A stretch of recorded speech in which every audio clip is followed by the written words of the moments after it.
La comisión investigadora que analiza posibles irregularidades en la Dirección General de Secretaría del Ministerio del Interior entre 2010 y 2017 entra en etapas definitorias. Charles Carrera, hoy senador del Frente Amplio y en ese momento jerarca de la división, resolvió no comparecer el lunes pasado a la comisión.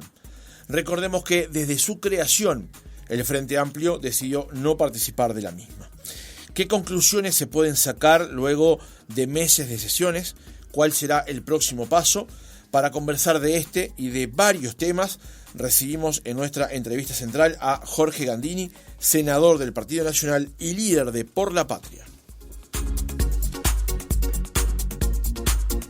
Senador, ¿cómo le va? Buenos días. Buenos días, ¿qué tal? Un gusto estar con ustedes en esta fría mañana. El gusto es nuestro. Viene haciendo muchos kilómetros últimamente. Nos ha comentado recién que estaba justamente en Tacuarembó. Está viendo a ver si encuentra algún plan para que le canjeen todas las millas que está gastando, por ¿no? Millas. Exactamente. Unos cuantos. Sí, exactamente. Sí. Son tiempos... Siempre lo hago, ¿no? Me gusta tratar de salir los jueves de noche o los viernes y usar viernes y sábado. Los domingos trato de dejarlo para los nietos. Ajá.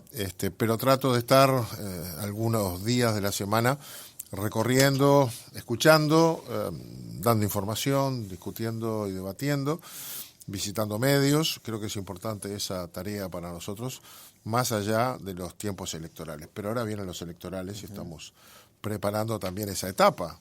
Todos los partidos vamos a tener a fin de año o un poco antes definido nuestro menú electoral para las internas, que son el año que viene. Y Por la Patria se apresta, está discutiendo la posibilidad de tener un candidato, de agregar un candidato a los dos que hoy ya afloran en la interna del partido, para que no sean dos del tronco herrerista, sino que haya tres, y podamos de alguna manera representar también la otra corriente del partido, wilsonista histórica, larrañaguista reciente, es decir, ese espacio que en la elección pasada votó muy bien en la interna, ganó la calle Pou, pero ese otro espacio logró concitar casi la mitad de los votos partidarios y ayudó a ganar. Y nos parece que esa es nuestra tarea también, estar donde debemos estar, y hay mucha masa crítica que quiere otra opción. Así que en esa tarea también estamos. Ahora después le voy a preguntar sobre eso porque es parte del reportaje, pero comencemos por lo que planteábamos en la introducción. Sí. Hoy a las 5 de la tarde concurrirán a la comisión investigadora. A la 1, a las 13. A las 13, bien. A las 13 horas. Investigadora que analiza presuntas irregularidades ocurridas en la Dirección General de Secretaría del Interior entre 2010 y 2017. Van a ir las actuales autoridades de la cartera. Esta comisión viene funcionando hace meses tras lo que fue la presentación de su denuncia. Exacto. ¿Qué balance hace hasta ahora del trabajo? Y bueno, la comisión ha logrado confirmar una cantidad de conductas de apariencia delictiva. Ya son más delictivas que apariencia. Hay una cantidad de documentos, testimonios que van fundamentando que hubo un abuso clarísimo de funciones, desvío de poder, desvío de recursos públicos, utilización de bienes públicos en favor y en beneficio propio de algunas de las autoridades, el caso de Bonomi, el caso del senador actual Charles Carrera, que era el director general, de sus parientes a los que se les dio beneficio, pero también de otros terceros civiles. Déjeme dedicarle 3 minutos para poner los antecedentes a la población. Esto empieza por aquella bala que salió de la casa, aparentemente de la casa del comisario de La Paloma, y hirió al señor Víctor Hernández, lo dejó paralítico. Aquella noche de diciembre del 2012, Víctor Hernández es trasladado al hospital de clínicas, llega con paro cardíaco, se le hacen una cantidad de intervenciones, y en julio del 2013, casi 8 meses después, es dado de alta. En el transcurso de eso, ya en enero, unos días después que fue internado, lo visitó Charles Carrera, director del instituto, director general del ministerio, y dispuso comenzar a pagarle un sueldo encubierto como ticket alimentación desde el ministerio. Lo que hizo fue desviar fondos de un fondo legal establecido por ley que tiene como único destino la canasta de fin de año de los policías. Ese pago es algo que no tendría que haber hecho necesariamente. Nunca jamás. Primero porque es un civil. Segundo, porque eso es un fondo de origen legal, es una rendición de cuentas la que establece eso. Tercero, porque el tesorero le dijo que él no podía pagar eso, no correspondía, le pidió la orden por escrito. Y tenemos todas las órdenes por escrito del señor Charles Carrera cada mes, diciendo páguese al señor Víctor Hernández la suma de 20.000 pesos. Cuarto, porque eso era para los policías. Es decir, los policías por ley cobran esa canasta una vez por año. ¿Cómo la cobran? Bueno, el que tiene menos sueldo cobra un poco más, el que tiene un poco más de sueldo cobra un poco menos, el que cobraba más cobraba 5.900 pesos por año, y ahí se le empiezan a pagar 20.000 pesos por mes. Pero además, por si fuera poco, en el año 2014, un año después, hay una auditoría a la tesorería, por todas las cosas que la tesorería maneja, y la conclusión fundamental es que es incorrecto, es improcedente ese pago, el que debe suspenderse por ser indebido. ¿Y qué hace Charles Carrera? Ordena que se siga pagando. O sea que no puede decir ni siquiera que no sabía, porque la auditoría le marcó con claridad, y para eso están las auditorías, que no puede hacerlo. Pero como están sometidas a disciplina, le pasó por arriba y siguió pagando. Después, cuando el señor Víctor Hernández es dado de baja, es dado de alta y baja de clínicas, ese mismo día, ya de alta, lo interna en el policial, a él y a su hermano Daniel Hernández. Están 3 años y medio internados. No corresponde, porque está toda la documentación legal que establece con claridad que el hospital policial puede ser utilizado por los policías en actividad o en retiro, sus hijos hasta los 21 años, sus padres, siempre y cuando tengan ingresos menores a un salario mínimo, y por supuesto esposas, esposos, concubinas o concubinos. Los policías y los retirados pagan el 4% de su sueldo al policial y lo sostienen. El señor Víctor Hernández no era nada de eso, era un civil.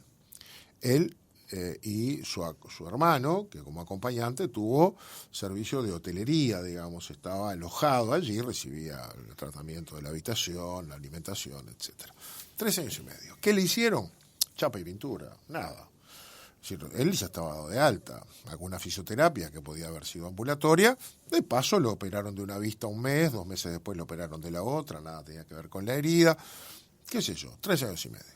Hasta que, y tenemos grabaciones de eso, donde Charles Carrera reconoce que no estaba ajustado a derecho internarlo ahí, que por lo tanto no dijeran nada. Todo el hospital sabía, todos los directores sabían. ¿Qué tenemos ahora?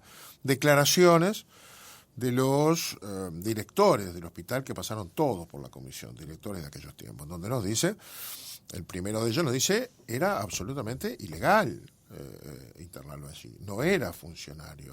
Pero bueno, yo recibí orden directa de Charles Carrera, pero cada 3 meses yo iba y le decía, acá nadie puede estar internado más de 3 meses. Y él me decía, hay que dejarlo igual, y tuvo 3 años y medio. Pero además, para estar internado allí y hacerle la historia clínica, la ficha de ingreso de historia clínica, tiene que tener una condición. ¿Y qué se le inventó? Que era policía. Entonces usted mira la ficha y dice autorizado, y dice calidad oficial subayudante de la policía. Policía o policía, porque claro, si no, no lo pueden atender. Trucharon ese documento. Cuando empezamos a tirar de esa piola, donde vemos un uso indebido del hospital policial por la sola voluntad del director general, que calificó esto y el dinero que se le pagaba todos los meses como un acto humanitario de solidaridad, mientras por abajo le daba de punta al pobre Víctor Hernández, porque se presentaba en los juzgados cuando Víctor Hernández reclamaba una indemnización porque la bala había salido de la casa del comisario. Charles Carrera lideraba el proceso judicial con sus abogados para demostrar que la bala no había salido de la casa. Y lo que pasó fue que perdió el juicio civil y se perdió el juicio penal. Es más, se tuvo que archivar el juicio penal. Pasados 10 años de aquel 2012, en el 2022 prescribió la causa por el transcurso de los 10 años. O sea, Charles Carrera, por un lado le pagaba porque era solidario, y por el lado real, donde lo tendría que haber dejado correr, que era la indemnización, si estaba convencido que la bala había salido de la casa del comisario, debería haber auspiciado, en todo caso, esa demanda civil. Pues el día que esa demanda civil la ganó el ministerio, lo echaron se le cargaron en una camioneta de culata todas las pertenencias a Víctor Hernández y a su hermano y lo mandaron para Rocha. Cuando trabajábamos en todo esto empezamos a ver otras cosas. Por ejemplo, que el señor Charles Carrera, que esta no era la única vez, que el señor Charles Carrera era director general del ministerio desde el 1 de marzo del 2010, cuando ingresa al Frente Amplio, cuando Bonomi ingresa al ministerio y él como director general, el 14 de marzo, 14 días después, ingresa a su esposa en ese momento, civil, nada que ver con la policía, al policial. Ingresa, tenemos la ficha de ingreso, dice arriba, doctor Heus, que era el director, 2 puntos, manuscrito, dice, por orden ministerial internese a la señora A.E., Andrea Epifanio, la esposa. 2 días después aparece la ficha, ya de historia clínica, con una esguince de tobillo, y aparece como Andrea Margarita Epifanio Fuentes, y curiosamente dice de Carreras. Ningún otro funcionario aparece con el apellido del esposo, y es una práctica que se usaba en la época de mi mamá. Hoy las mujeres tienen su apellido, no el de su esposo. Por acá le ponen de Carrera. Cuando le preguntamos a las autoridades que pasaron por la comisión por qué lo inscribieron así, decía, bueno, para que todos los funcionarios supieran que era la mujer del jerarca, no sea cosa que la dejaran esperando en una silla. ¿Y cuál era la ventaja? Bueno, la ventaja es que la mutualista en la cual tiene que a veces esperar para que la atienda un especialista, un mes, qué sé yo, capaz que no haya medicamentos, capaz que la cama tiene que esperarla, acá siempre había todo, y el especialista era en tiempo real. Esa es la verdad, dice, lo hemos vivido en otros casos, nos decían. O sea que con ese abuso lo hicieron, pero además, en esa ficha aparece como oficial subayudante. También la hacen policía a la señora de Carrera. Y con su orden, durante 2 años y medio, se atendió en el policial gratuitamente, porque además ni siquiera pagaba los tickets y las órdenes que cualquiera pagamos en nuestras mutualistas y que también en el policial se pagan, ninguna. O sea, 4 creo que pagó, 4 órdenes. Está ahí toda la investigación que le pedimos y que hizo el ministerio, donde muestra que utilizó el hospital por un total de $5,000 y pico, que se los van a cobrar y le harán juicio civil eventualmente, porque usó el policial sin tener derecho, pero además lo usó gratis, sin pagar, como paga cualquier policía, que paga el 4% de su salario y si saca un medicamento tiene que pagar la orden. Cuando seguimos tirando de la piola, encontramos que la esposa del ministro, la diputada Susana Pereira, que tenía y tiene mutualista, usó durante casi 7 años el hospital policial intensamente. Pero además ahí el testimonio de la comisión nos dice el director, uno de los directores de la época, que junto a otra funcionaria que también estaba en comisión, la interceptaron un día y le dijeron que no podía estar usando el policial, no tenía, digamos, derecho a ese servicio. Y la mujer les dijo que lo iba a seguir usando y lo siguió usando, y el exdirector dijo, era un despropósito que la mujer del ministro usara el policial. Claro, todo el mundo la veía ahí, ¿no? Pero 7 años lo usó, como Bonomi lo usó, como la secretaria de Bonomi, que tampoco era funcionaria policial, lo usó, como el director de comunicaciones, que era un jerarca de confianza, lo usó. Cuando uno pasa el cernidor saca algunas conclusiones. Ningún otro jerarca político civil que no fuera del MPP lo usó. No lo usó Jorge Vázquez, ni su secretaría, ni sus cargos de confianza. No lo usaron. Y no lo usaron anteriormente el ministro José Díaz o la ministra Tourné. Fue una práctica llevada adelante por Bonomi y su equipo, implementada por Charles Carrera. Si yo les sigo contando, les puedo seguir contando cosas que fueron apareciendo, pero está claro que aquellos iniciales elementos de apariencia delictiva hoy están confirmados y hay mucha documentación y testimonios que certifican que se usaron bienes públicos, recursos públicos como el hospital policial y dineros públicos que fueron desviados de su objetivo para beneficios de personas civiles y algunos directamente parientes o ellos mismos. Ahora, senador, ¿cuál es su interpretación? ¿Por qué usted cree que al tiempo que Charles Carrera asistía humanitariamente a Hernández, dándole un dinero y dándole una hospitalización que eventualmente no le correspondía, al mismo tiempo le bloqueaba su derecho a acceder a una indemnización real de parte del ministerio, por lo que se entiende es una bala que salió de la casa de un funcionario policial, de una jerarquía policial de esa zona. ¿Por qué entiende que ocurrió esos dos episodios a la vez? No tengo una opinión definitiva. Puedo agregarle algo más. Charles Carrera ha dicho públicamente, ahora, en los últimos meses, ya una vez en la investigación públicamente, ha dicho que no tiene ninguna duda que en la casa del comisario estaban haciendo tiro al blanco, había alcohol, música y mujeres, dijo, y estaban jugando al tiro al blanco y ahí le pegan a este hombre. O sea que él no tiene ninguna duda, lo dijo varias veces en medios de comunicación.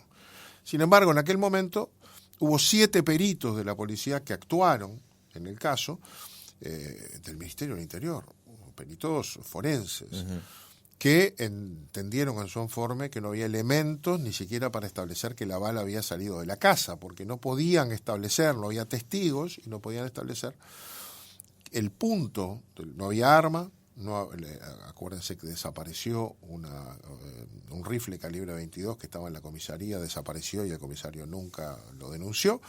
No había casquillos, también es verdad que los vecinos declaran que al otro día de mañana estaba en Bermudas el comisario con otra gente buscando algo en el pasto, no encontraron casquillos, y no hubo ningún testigo ni ninguna de las personas que declararon ante la justicia que estaban allí que dieran un dato. Cuando los estudios forenses hicieron la tarea técnica, no pudieron justificar que la bala saliera de ahí. Por lo tanto, por eso perdió el juicio. Ahora, Charles Carrera dijo y sigue diciendo que la bala se disparó de ahí, sin ningún elemento. Quizás por eso, sosteniendo eso, puede sostener lo de la solidaridad, lo humanitario. Ahora, la única vinculación que nosotros podemos confirmar es la vinculación política.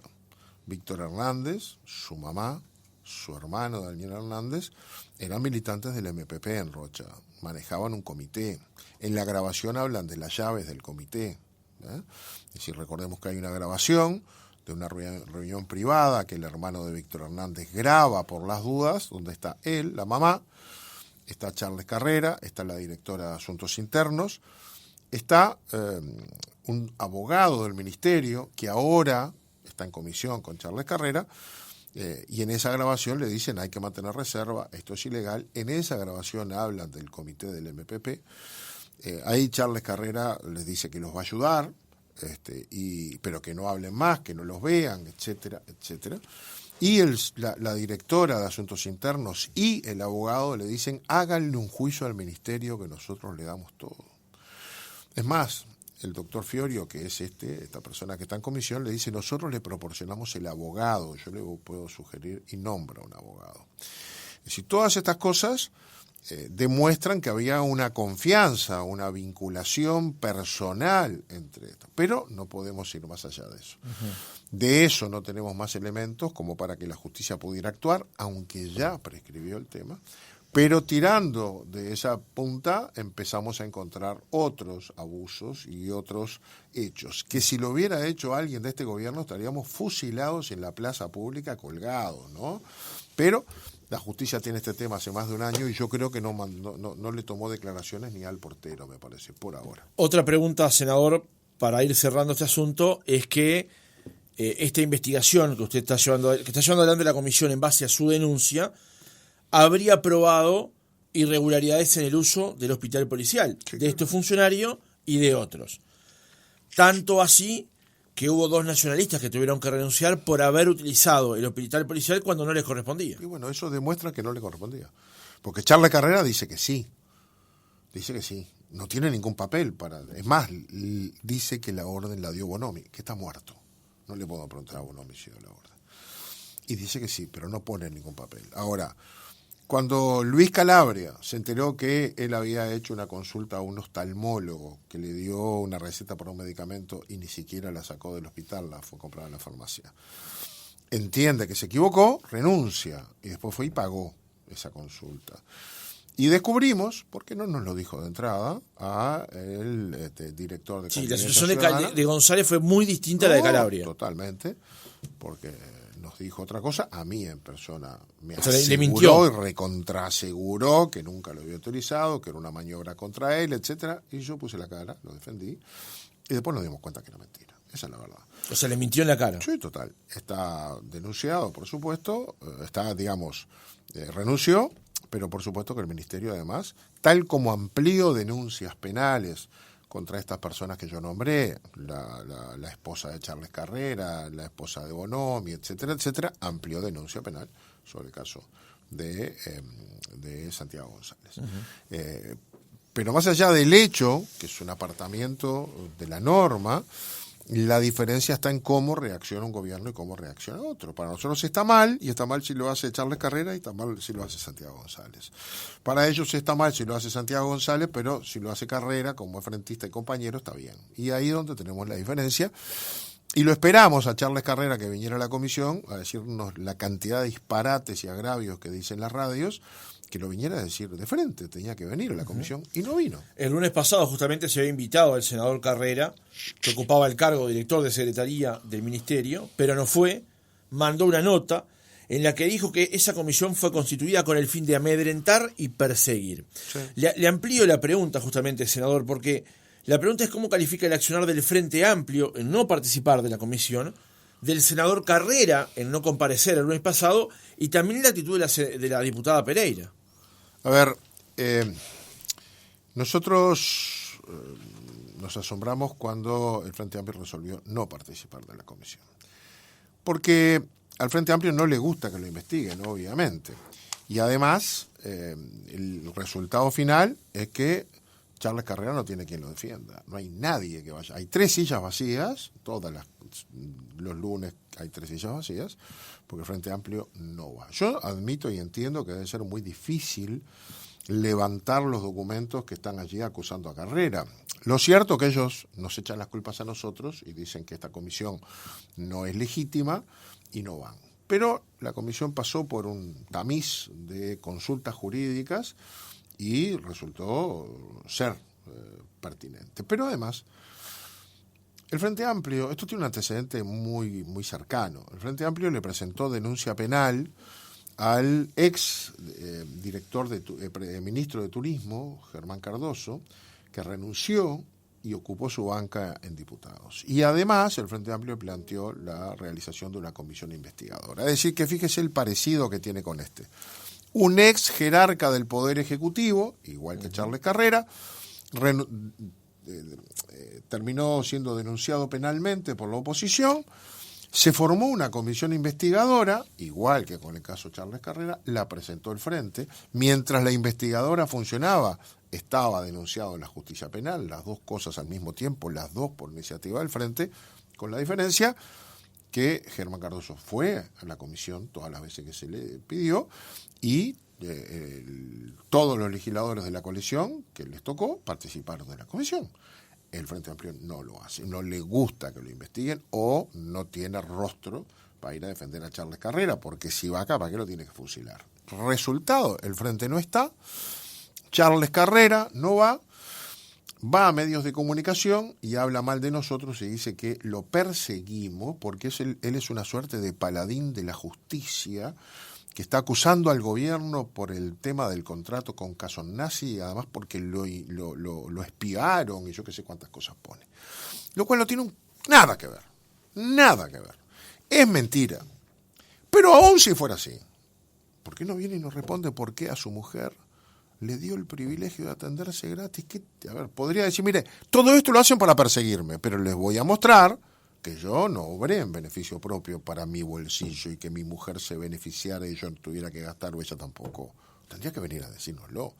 Elige hacerse la víctima, descalificar a la comisión, agraviarnos, decir que lo perseguimos, que esto es una persecución política, pero no contesta. No contesta lo que tiene que contestar. Se le acaba el tiempo, se le junta la cabeza con la cola. Esto tiene un fin. Él va a terminar en algún momento respondiendo ante la justicia y el Senado tendrá que pronunciarse a la brevedad. Nosotros vamos a terminar esto. Vamos además a agregar a la diputada Susana Pereira, la viuda de Bonomi. Lo vamos a hacer por lo que podemos hacer. Vamos a también mandarle toda la justicia, vamos a comunicarlo, igual que lo de Charles Carrera en la JUTEP, seguramente, pero en el caso de Susana Pereira vamos a comunicarle a la Cámara de Diputados para que haga lo que entienda que debe hacer. Obviamente que... O sea, todo el material que acumuló hasta ahora la comisión y la que va a acumular en la jornada de hoy, en la próxima sesión que tenga, va a ir a la justicia. Se va a agregar. Sí. Lo que ustedes entienden es un uso indebido del hospital policial y demás, y además le van a comunicar de esto a la Cámara de Diputados, que es donde hoy actualmente trabaja la legisladora Pereira. Exactamente, para que se entienda sobre ello. La senadora Pereira ha estado muy en el tapete de la discusión por el traslado de presos y por alguna otra cosa, pero esto es objetivo. Yo digo un poco en broma, cuando me cruce a la senadora, a la diputada Susana Pereira, le voy a hacer la veña, porque me acabo de enterar que es policía. No hay nada más trucho y groseramente trucho que ponerle a la diputada Susana Pereira en la historia clínica la calidad de oficial subayudante de la policía. La verdad es enervante. A mí me enoja mucho que tengan ese grado de impunidad brutal de escribir que Susana Pereira es policía. Porque no lo es, no lo fue, no lo será. Pero eso es lo único que necesitaba para que la atendieran gratis en el policial durante 7 años y le hicieran hasta podología. Entonces, ¿por qué lo hacen? Y bueno, porque era la mujer del jefe. ¿Y qué había que poner? Y que era policía. Entonces, a mí me parece que alguien tiene que responder sobre esto. Nosotros no estamos analizando la conducta de la diputada Susana Pereira, pero lo vamos a comunicar a la JUTEP, a la justicia y a diputados. Senador, vamos a cambiar de tema. Usted dijo en una nota con el diario El País ayer que hay un escenario bipolar donde hay 2 bloques, no hay terceras vías. O se está en un bloque o se está en el otro.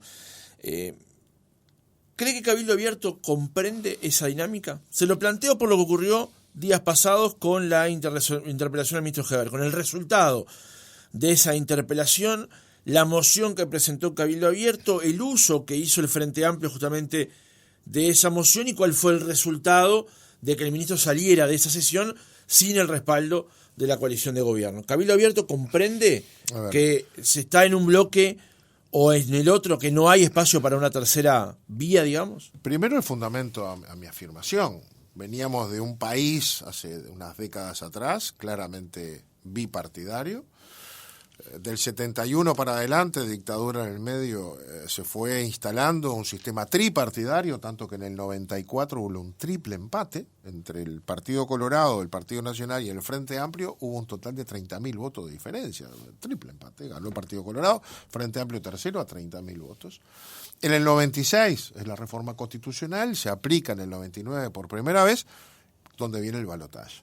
Y ahí empieza a evolucionar o a modificarse el sistema electoral hacia 2 bloques que se consolidan en la elección pasada, donde llegamos a la elección ya con un acuerdo programático de la coalición que es la que gana, y hay 2 bloques.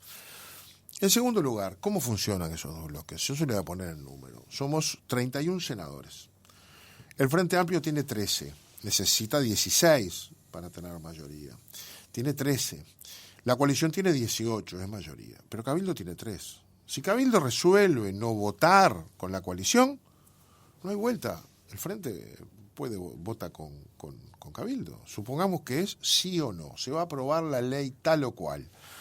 La coalición vota que sí y tiene 15 votos. Cabildo vota que no y el Frente vota que no. Tienen 16 votos, ganaron. O sea, ¿dónde se puede poner Cabildo Abierto si no está con el gobierno? Con el Frente. O sea, no hay un ni. Hay un sí o hay un no, no hay ni. Vota de un lado o vota del otro, son los 2 bloques. Cabildo Abierto le cuesta entender eso, cree que puede ser la oposición dentro de la coalición, pero cada vez que intenta esos pasos termina siendo funcional a una izquierda que es opositora y que quiere ganar la próxima elección y que quiere que al gobierno le vaya mal. ¿Qué le pasó a Cabildo Abierto el otro día en la interpelación? Fue crítico con la gestión de Heber, presentó una moción muy dura, la coalición presentó otra, se puso a votar la de la coalición, sacó menos votos, sacó 40 y pico de votos, no llegó a los 50. Cuando se puso a votar la de Cabildo, el Frente jugó, achicó, no presentó nada, presentó una censura para otra sesión, no presentó. Entonces pidió que se votara por partes y votó todas las partes jorobadas para el gobierno que estaban en la moción de Cabildo, que son las que salieron. ¿Cómo salieron? Con los votos de Cabildo y del Frente Amplio. O sea que al final la Cámara de Diputados se expresó crítico con Heber y la gestión de Heber. ¿Con los votos de quién?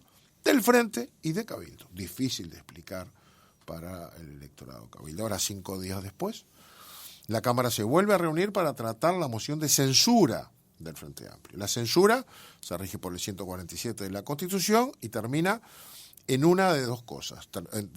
Termina o en respaldar al ministro o en censurar al ministro. Y si se censura al ministro, termina en una de dos cosas.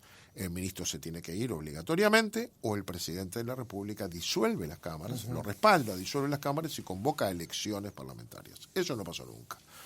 Por lo tanto, ¿qué era lo que iba a pasar en esa sesión? Si Cabildo votaba la censura del Frente, volvía a votar con el Frente y se separaba de la coalición se iba al diablo. Si votaba con el resto de la coalición, no censuraba al ministro, lo respaldaba. ¿Y qué hizo? Eso. O sea que un día cuestionó al ministro del Interior y a sus políticas y 5 días después lo respaldó. Pero Cabildo siempre aclaró que su intención no era censurar al ministro. No aclare porque oscurece. No hay vuelta. Si usted critica la política de un ministro, critica al ministro. No tiene manera. En el Parlamento es así. ¿Cómo se resuelve la no satisfacción o no apoyo a la política de un ministro? Cambiando al ministro. No tiene otra. En una interpelación es así. No estamos hablando en una rendición de cuentas ni en una comisión general. Estamos hablando en una interpelación. No se interpelan gestiones, se interpelan ministros. Y si es insatisfactoria las explicaciones del ministro, el ministro ha sido cuestionado. Justamente lo que planteaba Cabildo Abierto era que se interpelaba o sus críticas eran hacia la gestión del gobierno en materia de seguridad y no con el ministro Heber. Pero le sumo otro. Pero votó con el Frente, que presentó la moción de censura. Le sumo otro aspecto a esto. Difícil de explicar. El día de la conferencia de prensa donde Cabildo Abierto anuncia que permanece en la coalición, luego de lo que fue la remoción de la ministra Moreira, ya ahí había anunciado que tenía discrepancias y que iba a ser celoso en el seguimiento de la gestión de seguridad. Ahora, la pregunta es, ¿no hubo de parte de la coalición de gobierno alguna demora en leer una posición de Cabildo Abierto que justamente pudiera generar esta tensión que generó en la interpelación? Y no, la verdad que no. A ver, está bien o es natural que Cabildo Abierto o cualquier otro partido haga eso. Nosotros no somos un partido, somos una coalición de partidos que competimos entre nosotros, que nos juntamos en el balotaje detrás de un programa único y que ahora, el año que viene, vamos a volver a competir entre nosotros. Por lo tanto, somos diferentes, tenemos orígenes diferentes y competimos. Ahora, también es verdad que nos vamos a volver a juntar porque si no gana el Frente. Por lo tanto, una cosa es marcar las diferencias, aumentar o generar perfiles, y otra cosa es volar los puentes que después nos impidan juntarnos, porque sabemos que, como decía, no hay 3 posiciones. O estás en un bloque o estás en el otro. Y si te pones en lo que no existe, que es una tercera vía, terminás ayudando al Frente, si no ayudás a la coalición. No hay 2 posiciones a la hora de votar, posiblemente, en el Parlamento. En la instancia electoral, perfectamente, supongamos como hecho, el Cabildo Abierto puede plantear, bueno, yo voy a octubre con mi candidatura y en noviembre doy libertad de acción. Entonces trabajó para el Frente. ¿Ya? Si se va en la coalición, está ayudando a que el Frente gane. El electorado de Cabildo no creo que siga ese camino, porque tiene problemas o diferencias con la coalición, tiene muchísimas más con la izquierda. Yo no creo que el electorado de Cabildo quiera que venga Carolina Cose a gobernar el país. Yo creo que el electorado de Cabildo, si la opción es un integrante de la coalición versus Carolina Cose o versus el candidato del MPP, Yamandu Orsi, va a estar más de este lado que de aquel. Entonces, ¿qué quiero decir con esto? Que tenemos que darnos espacios para el perfil, que tenemos que aceptar que esta etapa es así, que la paciencia es fundamental en la articulación de futuro, pero también tenemos que saber que nuestro destino está unido, que estamos en el mismo barco, que los adversarios están afuera, que los problemas, que los enemigos son los problemas y los adversarios están en el frente, en la izquierda, hoy liderada por el PIT-CNT. Y por lo tanto tenemos que buscar las maneras del mínimo denominador común de todos los partidos de la coalición para no romper eso y volvernos a juntar en la próxima instancia, que tenemos que volver a ganar. Si no ganamos, por cualquier mecanismo no ganamos, vuelve al Frente Amplio. Ahora creo que liderado por el PCNT. Senador, Manini Ríos escribió a sus militantes sobre lo que entiende es un plan desde la torre ejecutiva para perjudicarlo, y además agregó: se suben al carro algunos frentistas como Sabini y, sin aparecer, blancos y colorados empeñados en demostrar que Cabildo es tan corrupto como ellos. ¿Cómo entiende usted una declaración de este tipo, que es cierto, no es pública, pero trascendió, de alguien que usted entiende como es un socio del gobierno? Es que peor que si fuera pública, porque al no serlo, uno debe suponer que es más auténtica, que no tiene filtro, digamos, y no lo tiene, o sea que seguramente escribió eso Manini y es lo que piensa. Y yo creo que se equivoca. ¿Qué quiere que le diga? Creo que se equivoca. Primero porque no hay ningún plan contra un socio de la coalición que, como le dije, necesitamos para ganar. Lo único que nos preocupa es que todos los que formamos la coalición, en particular dos partidos como el Cabildo y el Partido Colorado, voten bien, porque eso es lo que suma los votos necesarios para ganar en la segunda vuelta, porque va a haber segunda vuelta. No hay plan. Puede haber allí visiones conspirativas desde alguna gente de Cabildo, pero no existen. En segundo lugar, hay afirmaciones que se pueden hacer en caliente, que yo estoy seguro que después, siendo más frío, más distante, los hechos se revisan. El vínculo que tenemos con Cabildo de todos los días, el vínculo en el Poder Ejecutivo con dos ministros, como la ministra de Salud, a quien vamos a defender mañana, ¿no? Pasado mañana vamos a defender, va a ser interpelada, y Cabildo no va a ver que nuestro plan es defender a la ministra, que integra el Poder Ejecutivo.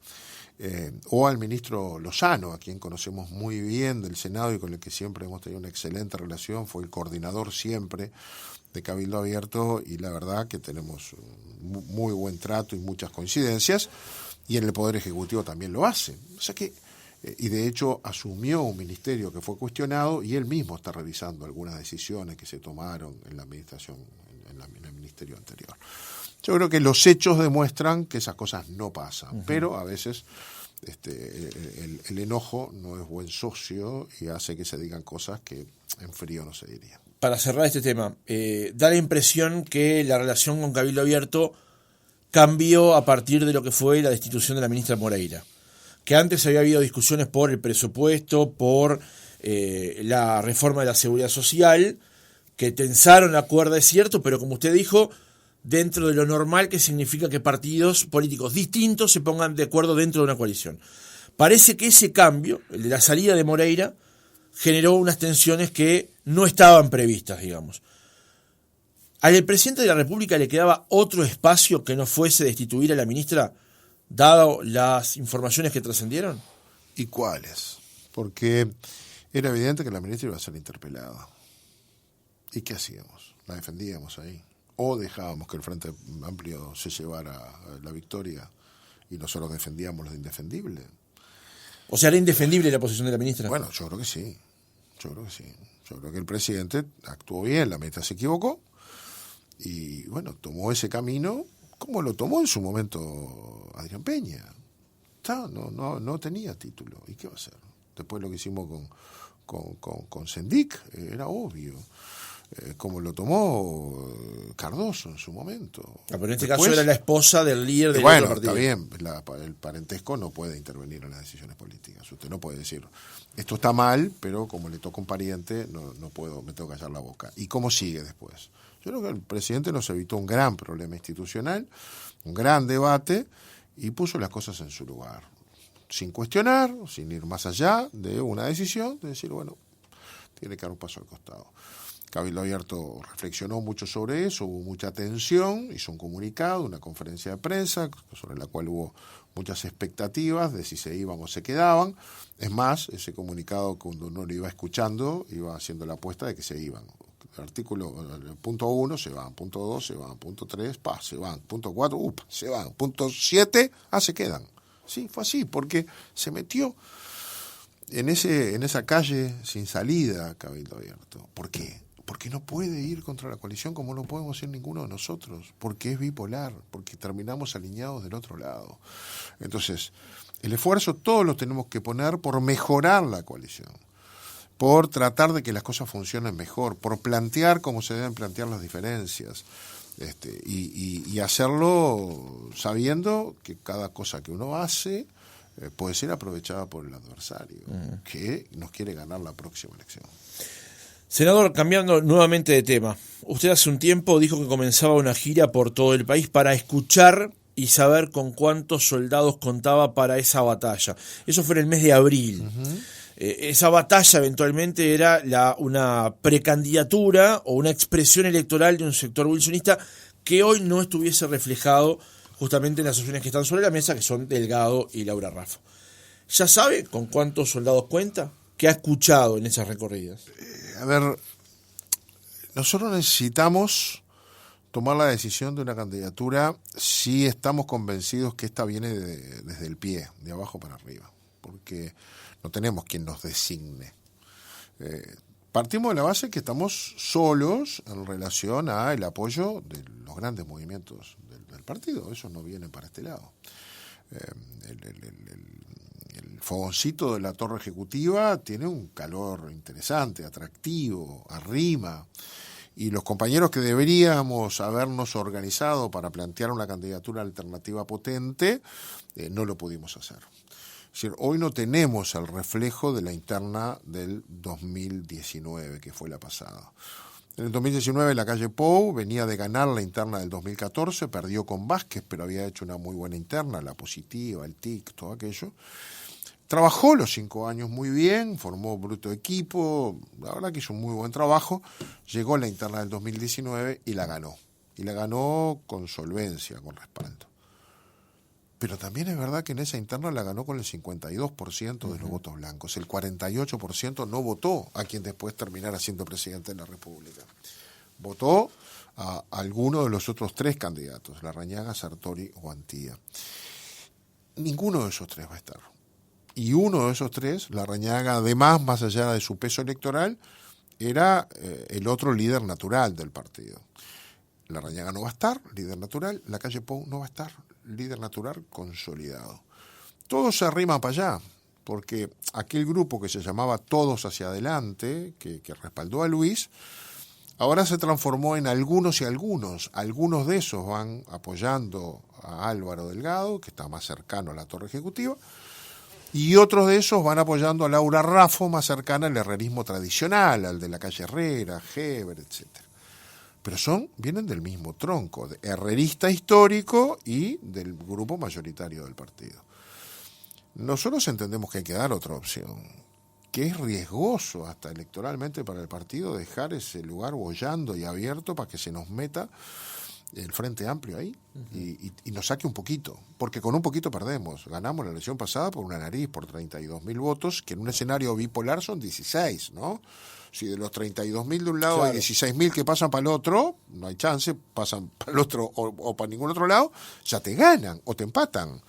Quiere decir que estamos a muy poco y tuvimos un segundo ejercicio que fue el referéndum, que fue un referéndum contra el gobierno, no contra la LUC, y lo volvimos a ganar por la misma cantidad. O sea, tenemos que cuidar todo, a cada uno, no solo en su voto, en su entusiasmo, en su energía militante, en su capacidad de defender al partido cuerpo a cuerpo, sobre todo en el tirón final de la campaña, que es el balotaje, donde es muy cuerpo a cuerpo y muy binario. Votás este o votás el otro. Y ahí nos parece que nosotros tenemos ese papel, pero para cumplir ese papel y generar una tercera candidatura del partido, que les puedo asegurar que va a haber 3, no va a haber ni 4, ni 5, ni 6, si nosotros ocupamos ese lugar... Dos que están más una más. Sí, no hay más lugar para más. Si somos nosotros, tiene que venir de abajo. Por eso yo recorro el país, me reúno con la gente, los escucho, veo dónde tenemos las dificultades, dónde tenemos las fortalezas y... no más allá de septiembre, tenemos que ir terminando este proceso para tomar decisiones que sabemos son difíciles. Solo tenemos chance de competir en un herrerismo que va dividido, y eso da una oportunidad, si tenemos mucha gente convencida y mucha militancia, porque lo que no tenemos es el poder de las grandes agrupaciones, el aparato político, el dinero para financiarlo. Esto es a lo wilsonista, ¿no? De abajo y con banderas, con ideas, con la convicción de que estamos haciendo bien y sobre todo de sentirnos cómodos estando donde nos gusta estar y tenemos que estar. Está bien, pero en su cuenta de Twitter el sábado usted escribió: en rueda con compañeros de Por la Patria y vecinos en Paso de los Toros, concluimos, que la interna del Partido Nacional necesita otro espacio. Recorrer ese camino requiere empuje, sacrificio, esfuerzo, convicción. ¿Cómo llegué yo a Tacuarembó? Llegué con un grupito con el que habíamos participado en las elecciones internas anteriores, con un ex edil a la cabeza, Jorge Ferreira, que llevó la 250. Eso fue con lo que tuvimos en la pasada y con lo que yo llegué. ¿Con qué me vine de Tacuarembó? Me vine con la adhesión de una agrupación que lidera una edila, que se llama Lady Sánchez, y su hermana, que también es suplente, que formaron su grupo, su lista 22, y adhirieron a Por la Patria. Salieron de donde estaban. Con una segunda edila, Mariela Correa, que formó su agrupación, le puso su número, 503, ya se había salido por sus propios votos, estaba con otro grupo del partido, hizo una excelente reunión, adhirió a Por la Patria. Con otro grupo de gente joven, bien interesante, con un arraigo popular y wilsonista fuerte, con Joaquín Guedes a la cabeza, que adhirió a Por la Patria en una reunión muy linda. Con otro grupo que lidera Hugo Nieto, que tiene gente por todos lados, que se adhirió, y algunos dirigentes del interior del departamento del Tacuarembó profundo, como Guillermino Rodríguez Soto, hombre de Laureles, Paso del Cerro, etcétera, que se adhirieron. Con un grupo que se adhirió en San Gregorio y va a formar corriente allí, y con un edil de Paso de los Toros, Edgardo Gutiérrez, que empieza a formar su agrupación y que fue esa reunión muy interesante que realizó la noche de un sábado de frío. O sea, me vine con grupos y me vine con varios otros con los que mantengo charlas. ¿Por qué? Y bueno, porque hay espacio. Algo está pasando. Bueno, hay entonces espacio. Yo no lo tenía, ahora lo tengo. Insisto con la pregunta, senador. En base a lo que usted escribe, en base a lo que usted dice, en base a lo que usted está armando, que de los periodistas lo que nos gusta de esto es donde más hurgamos para ver qué es lo que se arma. ¿Va a esperar hasta septiembre para confirmarme que va a ser candidato o precandidato? Sí, porque como le dije, tiene que salir de abajo. Y yo no voy a hacer esto. Pero no me negó, entonces. Es un hecho que se va acercando a septiembre con la decisión tomada de ser candidato. Por eso le dije, si no va a haber 4, ni 5, ni 6 candidaturas, va a haber 3, y nosotros nos encaminamos hacia allí. Pero yo no voy a tomar esta decisión sin ir antes a la reunión que tengo en Paysandú o a la reunión que tengo en Salto. Es decir, esos compañeros también tienen que jugar su partido y jugársela en este proceso. Y si se la juegan, vamos arriba. Esos son los soldados que cuento. No cuántos me dicen te vamos a apoyar, cuántos se juegan de este proceso y salen a decir vamos a marcar votos con Por la Patria. Es un proceso de abajo para arriba, es diferente a los otros. Una última pregunta para cerrar la entrevista, porque estamos pasados de hora. En determinado momento usted cuestionó el accionar de Laura Raffo, digamos de alguna manera, y lamentó que lo que se estaba construyendo para Montevideo quedara en ese entonces por el camino, por la aspiración que usted valoraba como positiva en ese momento de Laura Raffo, de ser precandidata a la presidencia de la República. A casi 2 años de las elecciones municipales, ¿hoy el Partido Nacional tiene idea de qué hacer con Montevideo? Concreto, ni idea, no tiene. Yo no cuestioné a Laura Raffo, cuestioné que otra vez, por distintas circunstancias, terminemos llevando el reloj a cero y cerca del proceso electoral llegamos a la conclusión que no sabemos qué hacer. En la pasada, todos fuimos con Laura Raffo, votó bien, no excelente, porque sacó más o menos los mismos votos que todos los partidos cuando íbamos separados sacábamos. De hecho, tenemos la misma cantidad de ediles que tuvimos. Pero el hecho de ir todos juntos detrás de esa figura le dio a esa figura un posicionamiento muy bueno y no nos defraudó para nada, anduvo bien. ¿Qué pasó después de eso? Que todos definimos que Laura Raffo tenía que ser la candidata de la elección siguiente y que por lo tanto el proceso de acumulación empezaba y que todos trabajábamos para que Laura Raffo creciera en su postulación hacia Montevideo. ¿Qué hicimos para eso? Bueno, Laura Raffo tuvo dedicación exclusiva, generamos una departamental de primer orden, diputados y ediles del departamento, ella fue la presidenta, todos jugamos para ella, todos tiraron centros para que ella entrara a cabecear, la pusimos de vocera y de contraparte de la intendencia de Carolina Cose. Todo como parte de un proceso. Mientras esperábamos que cabildantes colorados y los demás partidos de la coalición hicieran lo propio para ir acumulando hacia un lema nuevo, un lema que se presentara exclusivamente en la departamental, como yo en algún momento presenté en la concertación. Cabildantes y colorados presentaron sus candidatos. En algún momento yo llegué a soñar que podrían ser Salinas y Ojeda, por ejemplo. Y decía, es un trío lindo para competir. Salinas, Laura Raffo, Ojeda. Bueno, me gustaba ese partido. Pero bueno, lo que pasó fue que esa base de construcción, de protagonismo que generamos, terminó en que Laura Raffo eligió el Camino Nacional. Y bueno, está su derecho. Se fue a pelear por la presidencia. ¿Qué pasó con Montevideo? Se vació de vuelta. Ahora tenemos una departamental. No hemos avanzado en un candidato blanco para la coalición. El candidato blanco tiene que ser alguien que no esté en carrera para la interna por otros cargos. Claro, hay limitaciones constitucionales. No, pero además no le vamos a dar... si yo dijera que el candidato a intendente tiene que ser Álvaro Viviano, diputado de Por la Patria, lógicamente la 404 me diría, no, pará, si está contigo. Tiene que ser alguien que no esté con nadie o que esté con todos, que no compita. Y eso sería lo ideal o lo posible. Hay que encontrarlo, ¿eh? Y sería importante, justamente ahora era importante, porque era la manera de poner al candidato a intendente en la campaña de la interna participando con todos, es decir, aprovechando la ola, para ponerlo en términos concretos. El otro día nosotros hicimos una muy buena reunión en Colón. Tendría que haber estado el candidato a intendente, pero 2 días después hubo una de la 40 en otro barrio, en Buceo. Tendría que haber estado allí. O sea, se sube a todos las movidas, porque es candidata de todos los blancos y va aprovechando la campaña de cada uno de nosotros para hacer su propia campaña.